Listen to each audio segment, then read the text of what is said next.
Hello students. तो अब हम क्वेश्चन नंबर 6 सॉल्व करेंगे, जो हमारा ट्रिग्नोमेट्री सीरीज चल रही थी, है ना, some application of trigonometry chapter का। तो उसका क्वेश्चन नंबर 6 करेंगे। ठीक है, क्वेश्चन नंबर 6 कहता है a 1.5 metre tall boy is standing at some distance from a 30 metre tall building. ठीक है, the angle of elevation from his eyes to the top of the building increases from 30 degree to 60 degree as he walks toward the building. Okay, find the distance he walked toward the building. अब basically कहने का मतलब ये है कि एक लड़का दे रखा है ना। मैं क्वेश्चन नंबर डाल दे रहा हूँ। क्वेश्चन नंबर हमारे पास 6।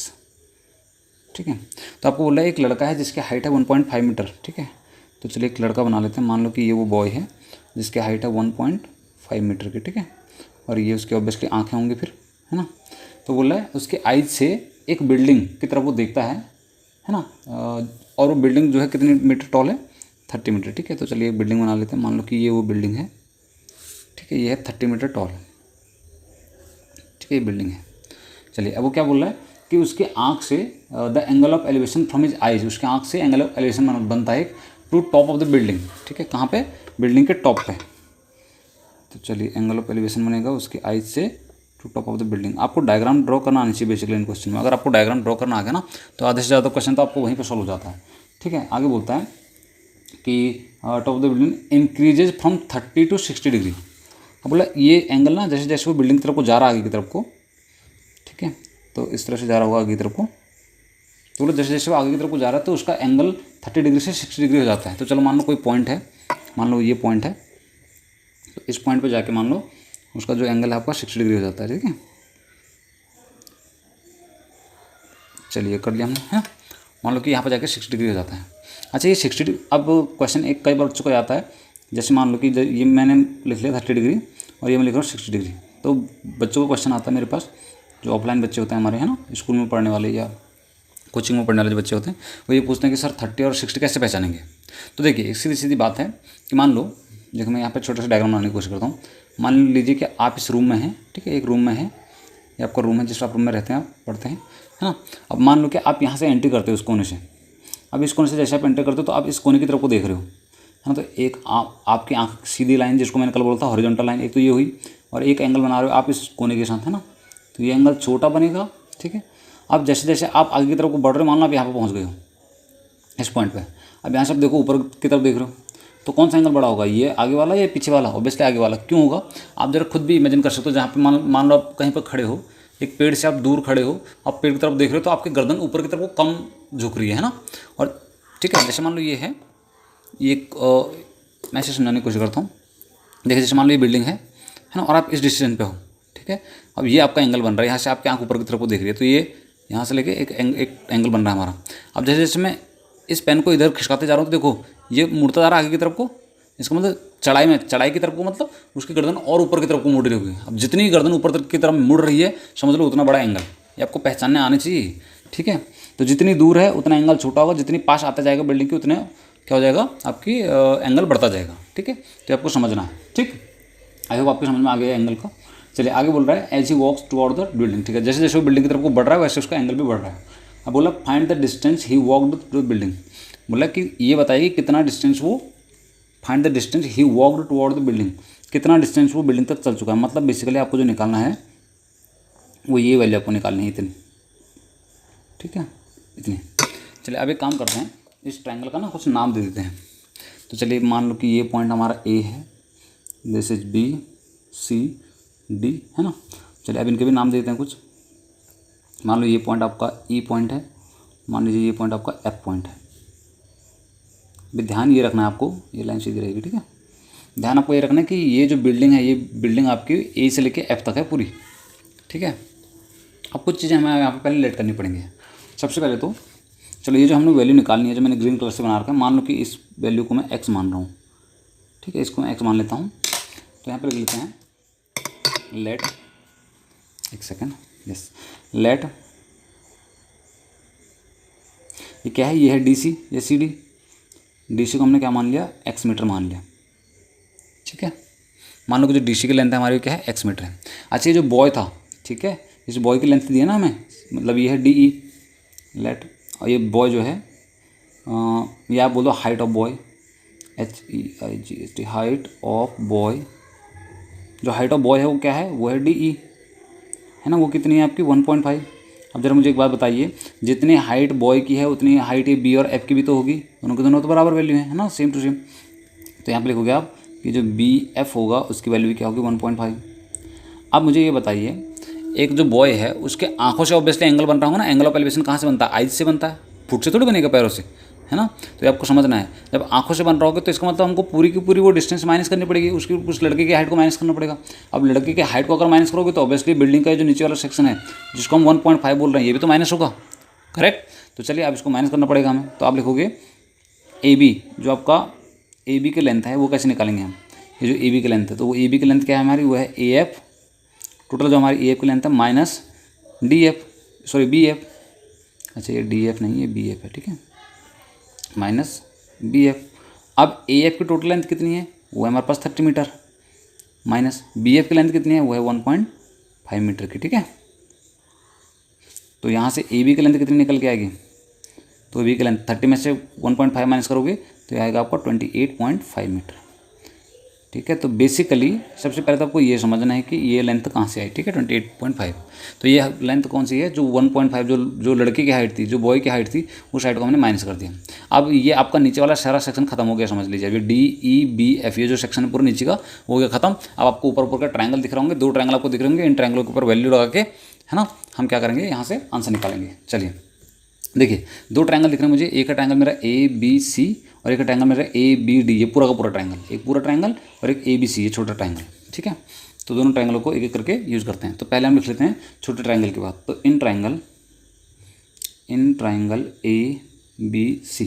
अब इस ABC ट्रायंगल के ऊपर अगर आप देख रहे हैं तो 60 डिग्री का एंगल बन रहा है। देखो ये हमारा क्या है, परपेंडिकुलर है, और ये नीचे वाला हमारा क्या है, बेस। तो हम क्या करेंगे, परपेंडिकुलर अपन बेस लगाएंगे, यानी कि परपेंडिकुलर अपन बेस होता क्या है, टेंजेंट थीटा, ठीक है। तो 10 कितने डिग्री का एंगल, 60 डिग्री का एंगल, तो 60 degree that is equals to AB upon में CB,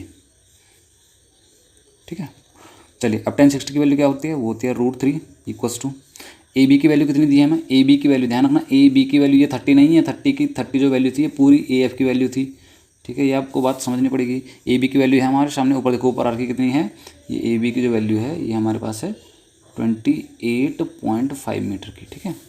तो मेरे पास कितना है 28.5 अपॉन में CB की मेरे पास वैल्यू है नहीं, तो CB को CB लिख दूंगा, इसके नीचे 1 लगा सकते हैं, ऐसे क्रॉस मल्टीप्लाई करेंगे तो इसका मतलब यहाँ से एक चीज़ हमें मिलेगी, दैट CB इक्वल्स टू कितना आ रहा है, CB इक्वल्स टू बनेगा मेरा मतलब CB की मल्टीप्लाई √3 से हो जाएगी। तो चलो मैं पूरा लिख देता हूँ एक स्टेप, ये बन जाएगा आपको 28.5, और यहाँ से अगर हम CB की वैल्यू निकालें तो 3 मल्टीप्लाई में है, यहाँ जाके डिवाइड में चले जाएगा, तो ये बन जाएगा 28.5 डिवाइड बाई 3, ठीक है। चलिए इसको यहीं पे छोड़ देते हैं फिलहाल, तो एक वैल्यू तो हमारी ये आ गई। अब दूसरे ट्रायंगल लेके चलते हैं, कौन सा ट्रायंगल, अब पूरा का पूरा जो बड़ा ट्रायंगल हमारे पास, तो इन ट्रायंगल कौन सा ट्रायंगल है बताइए, ABD। अब ABD ट्रायंगल की अगर मैं बात करूँ तो यहाँ ये भी क्योंकि हमारा परपेंडिकुलर अपन ये पूरा का पूरा बेस BD है ना, तो ये जाएगा मेरा क्या 10, कितने डिग्री का एंगल बन रहा है, ये ध्यान रखना, ये पूरा ट्रायंगल है यहाँ तक, ठीक है। तो ये जो एंगल बन रहा है हमारा, ये बन रहा है 30 डिग्री का यहाँ पे, ठीक है। तो ये जाएगा 10 30 degree equals to AB upon में पूरा का पूरा BD। अच्छा 10 30 की वैल्यू क्या होती है, वो होती है 1/√3 इक्वल्स टू AB की वैल्यू तो हमें गिवन है, कितनी है, दैट इज़ 28.5 अपॉन में।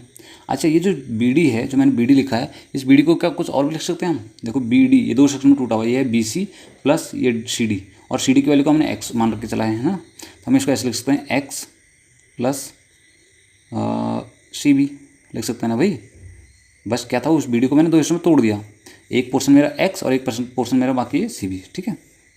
चलिए अब इसको और सॉल्व करते हैं, तो क्रॉस मल्टीप्लाई कर देते हैं, तो ये बनेगा x plus CB equals to 28.5√3, ठीक है। ये इसको ऐसे लिख देता हूँ मैं, ठीक है, ज़्यादा बेटर रहेगा। अब देखो ये x इसमें प्लस में है ना यहाँ पे, तो इसको क्या करूँगा मैं, इसको पीछे ले जाऊँगा तो क्या बनेगा, माइनस बन जाएगा, है ना। या एक काम करते हैं, चलिए देखो यहीं पर छोड़ दो इसको। अब एक काम करो, देखो मेरे पास तो यहाँ इधर लेफ्ट साइड में अगर आप चेक कर रहे हो तो यहाँ पे मेरे पास सी बी की वैल्यू है, तो मैं सी बी की वैल्यू को उठा के यहाँ रख देता हूँ, पुट कर देता हूँ, है ना, यहाँ पे पुट कर देंगे। तो चलिए कर देते हैं, क्या बन के आएगा मेरे पास बन के आएगा एक्स प्लस इस सी बी की जगह पर वैल्यू रख देता हूँ, ये वाली कितनी है, ये मेरे पास 28.5 अपॉन √3 इक्वल्स टू कितना है, यह है 28.5 मल्टीप्लाई √3 ऐसा लिख देते हैं, या ऐसे ब्रैकेट में √3 कर देता हूँ मैं, ठीक है। चलिए अब इस प्लस 28.3 को उठा के पीछे ले जाते हैं, तो ये बनेगा x इक्वल्स टू, और उधर ट्रांसपोज करेंगे राइट साइड में तो बन जाएगा माइनस में, तो ये बनेगा आपका 28.5 √3 माइनस 28.5 अपॉन में 3। अब इन दोनों का एलसीएम ले लेते हैं, इसके नीचे 1 लगा लेंगे, है ना। जब 1 लगाएंगे तो यहाँ मल्टीप्लाई करनी पड़ जाएगी किससे, √3 से, यहाँ पर करोगे तो ऊपर भी करनी पड़ जाएगी √3 से मल्टीप्लाई। तो चलिए अब आगे देखते हैं आगे क्या बनेगा इसका।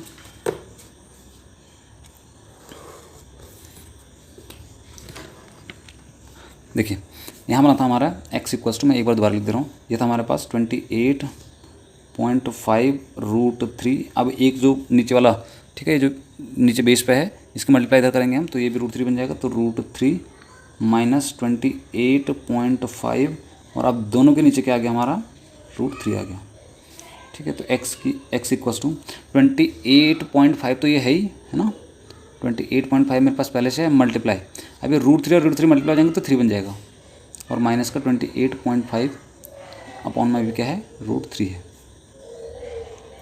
तो x इक्वल्स टू 28.5 की जब मल्टीप्लाई करोगे 3 से तो कितना बनेगा, 3 5 जब 15 दैट इज, ठीक है, पॉइंट लग जाएगा, कैरी बचेगा 1, 8 3 जा 24, 24 प्लस 1 25, कैरी बचेगा 2, 3 2 जा 6, 6 प्लस 2 8, इसका मतलब ये बन गया 85.5 माइनस 28.5, और अभी अपॉन में क्या है, √3 है। और सॉल्व करते हैं इसको। अब 85.5 में से 28.5 माइनस करेंगे तो 5 में से 5 गया 0, बचेगा 0.8 9 10, ये बचेगा 7, ठीक है, और यहाँ बचेगा आपका 7 7 में से 2 गया बचेगा 5, इसका मतलब यह है 57.0 अपॉन में √3। अब आपके पास ये आंसर आ सकता था कितना, 57 अपॉन √3, ये आपका आंसर हो सकता था। पर कल मैंने आपको क्या बताया था, मैंने आपको बताया था कि जब हमारे पास डिनोमिनेटर में जो वैल्यू है अगर वो रूट में है तो हमको क्या करना पड़ेगा, रेशनलाइज, तो इसको मल्टीप्लाई करना पड़ेगा हमें √3 ऊपर और √3 नीचे से, ठीक है। तो x इक्वल्स टू 50 के √3 के साथ मल्टीप्लाई करोगे दैट विल बिकम 57 था सॉरी, अपॉन में √3, और ये √3 और √3 मल्टीप्लाई होगा तो बन जाएगा 3 के टेबल से 57 को कट करोगे तो आपका आएगा 19, है ना, 19 3 जब 57 होता है, √3, इतना मीटर आपका ये हो जाएगा फाइनली आंसर, ठीक है। चलिए आई होप आपकी समझ में ये क्वेश्चन आ गया होगा। Now moving to next question. तो क्वेश्चन नंबर 7 कहता है, from a point on the ground, एक ग्राउंड में कोई पॉइंट है, the angle of elevation of the bottom and top of a transmission tower fixed at the top of a 20 metre high building are 45 and 60 degree respectively, ठीक है। Diagram आपको समझना पड़ेगा। ये कह रहा है कि कोई एक बिल्डिंग है, ठीक है, मान लो कि एक बिल्डिंग है, ठीक है, और इस बिल्डिंग की हाइट आपको देखिए कितनी, ये हाइट दी है आपको 20 मीटर की, ठीक है, ये बिल्डिंग आपका 20 मीटर हाई। अब इसके ऊपर बोला, इसके ऊपर एक ट्रांसमिशन टावर है, ठीक है, समझ लीजिए कोई बिल्डिंग है और इसके ऊपर एक मोबाइल का टावर लगा हुआ है ना, इस तरह से मान लीजिए कि ये एक टावर है वो, ठीक है।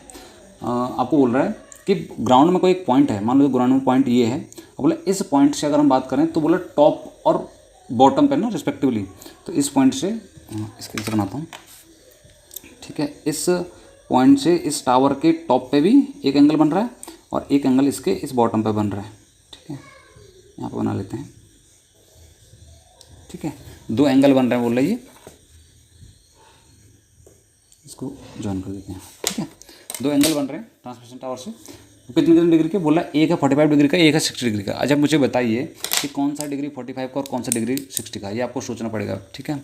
देखिए जहाँ आपकी आँखें कम, आपको या आप ये बोलो कि जहाँ आपको अपनी गर्दन को कम झुकाना पड़ रहा है वहाँ पर कम एंगल है, जहाँ पर ज़्यादा ऊपर को उठाना पड़ रहा है, ठीक है, वहाँ पर बड़ा एंगल बनेगा। तो देखिए यहाँ से इस पॉइंट से जब आप इसके बॉटम को देखोगे तो आपकी आँखें थोड़ा कम ऊपर की तरफ को जाएंगे, मतलब आपकी गर्दन ऊपर को कम झुकेगी, है ना। तो इसका मतलब ये आपको छोटा एंगल रहेगा, कितने डिग्री का, कितने डिग्री दिए हैं आपको, एक दिया 45 डिग्री का, एक 60 का, तो ये होगा आपका 45 डिग्री, है ना। और जब आप यहाँ से ऊपर की तरफ को देख रहे होगे तो ऑब्वियसली आपको सर ऊपर उठाना पड़ेगा और ज़्यादा, तो इसका मतलब अगर ज़्यादा उठाना पड़ रहा है सर, तो इसका मतलब ये जो एंगल होगा आपका बाहर अंदर वाला ही पूरा बड़ा एंगल, ये आपका 60 डिग्री का एंगल होगा, ठीक है। आई होप आपको एंगल समझ में आ गए होंगे। एंगल समझने बहुत इंपॉर्टेंट है, अगर एंगल ही गलत कर दोगे तो फिर क्वेश्चन पूरा का पूरा गड़बड़ हो जाएगा, ठीक है। चलिए अब देख लेते हैं क्या क्या पूछा इसने। हाँ, तो ये 20 मीटर की हाई बिल्डिंग थी और आपको पूछा गया है respectively find the height of the tower. अच्छा, ये हाइट आपको निकालनी है। चलो आप कुछ इनके नाम लिख लेते हैं।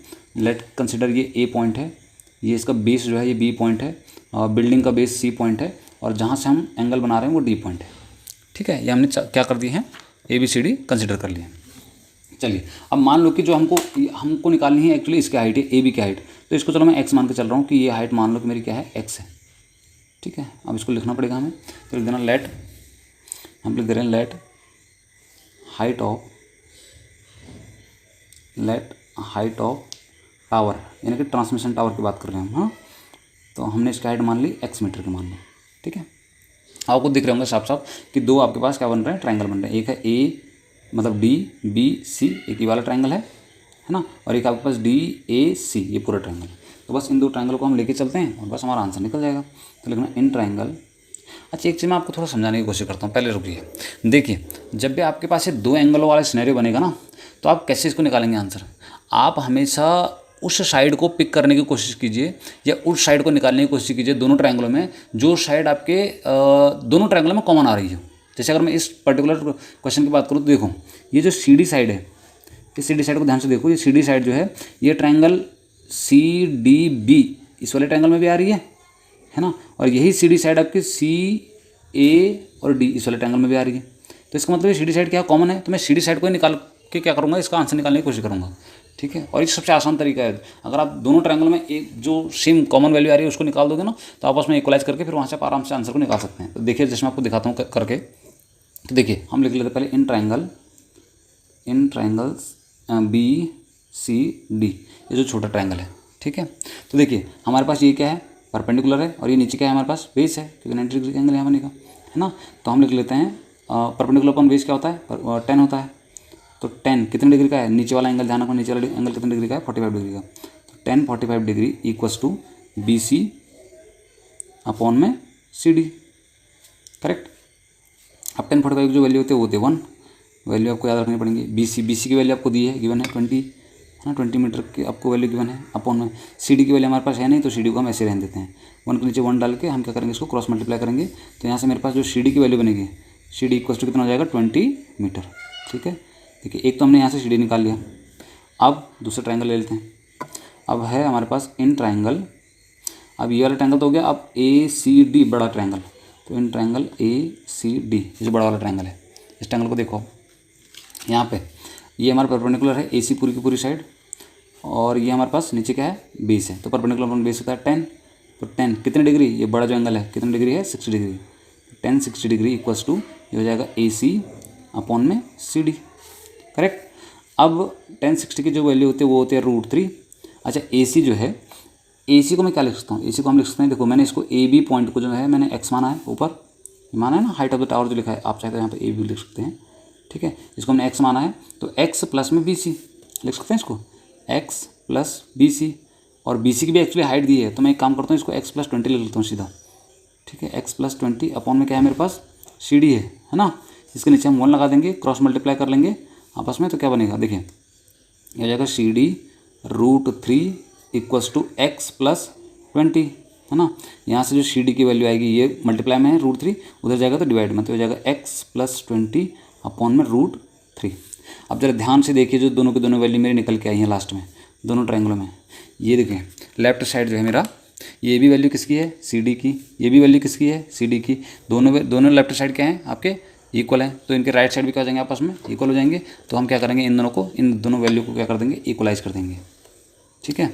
चलिए मैं आपको करके दिखाता हूँ, एक सेकेंड, यस, ठीक है।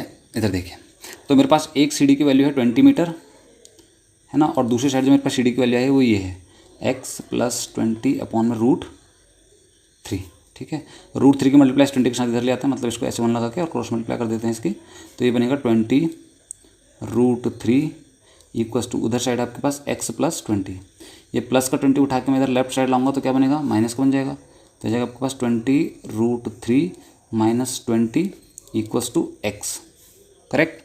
और यहाँ से देखो इसके पास भी 20 है, इस पहले वाले के पास भी 20 है, दोनों टर्मों के पास, तो 20 मैंने बाहर निकाल दिया। अंदर क्या बचेगा, इसके पास बचा √3 माइनस, यहाँ से तो कुछ बचा ही नहीं है, तो जहाँ कुछ नहीं है हमारे पास वहाँ पर 1 लिखेंगे, ठीक है। √3 - 1 इक्वस टू x, बस यही जो आपका आया है यही आपका आंसर है ना। इतना मीटर जो हो जाएगा आपका वो आपका आंसर हो जाएगा, ठीक है। तो मैंने आपको सिंपल से क्या बताया था, अब ध्यान आपको यही रखना है कि जब आपके पास 2 ट्रायंगल वाला केस बने, 2 एंगल वाला केस बने, तो आप उस साइड को निकालने की कोशिश कीजिए जो साइड आपके पास कॉमन आ रही है।